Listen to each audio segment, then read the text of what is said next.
Hello, my name's Clayton, and I'm not going to smile like that the entire time, but I am reviewing a movie called Smile, and it certainly will make you rather terrified of people who smile incessantly. So let's get to the story, shall we?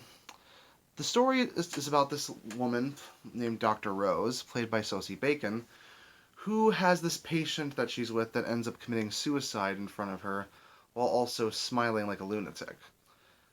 Dr. Rose ends up finding out that this patient is connected to a long series of suicides that all have a common theme that seems to be some kind of curse that she's now wrapped up in. And with her freaking out everyone from her boyfriend or husband, played by Jesse T. Usher, aka A Train from the Boys, it's alienating him, it's alienating her sister, and it's freaking out pretty much everyone at the hospital she works with. So she has to work together with a cop named Joel to figure out exactly how this whole suicide thing works and how to end the cycle of constant death. So yeah, it's a lot to go through in only 2 hours, but that's all I'll say about the story. The story here does delve into some pretty button pushing topics, not only suicide but also generational trauma and the lengths that someone will go to in order to protect themselves, even if it means ruining another person's life in order to do it. It's all definitely pretty messy stuff. And thankfully, the film happens to actually use that for effective horror in a way that actually feels kind of in a way that feels kind of original in some ways. There's obviously a lot of jump scares and obviously a lot of creepy faces, but they're all connected to the character drama that Dr. Rose is going through, especially since especially since she has history with her mother when it comes to trauma from a very young age that she's carried with her all the way into adulthood.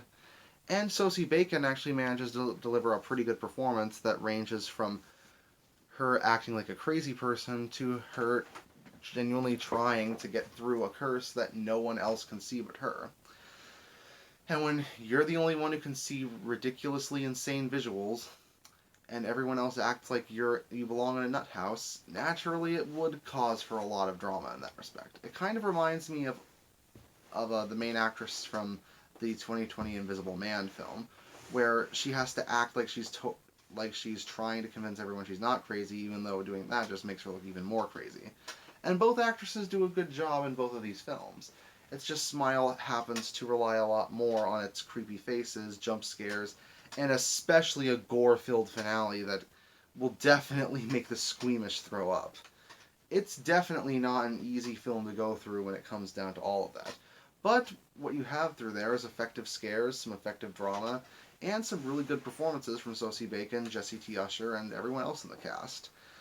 It really feels like Paramount had a lot of faith in this film, not only with the marketing that happens to really set the tone rather well, but also with the fact that despite the clips chosen, it doesn't really reveal every single thing that the film is about until, especially when it comes to the finale, which actually reminds me of Resident Evil 8 in a few ways, but you'll know it when you see it in the actual film.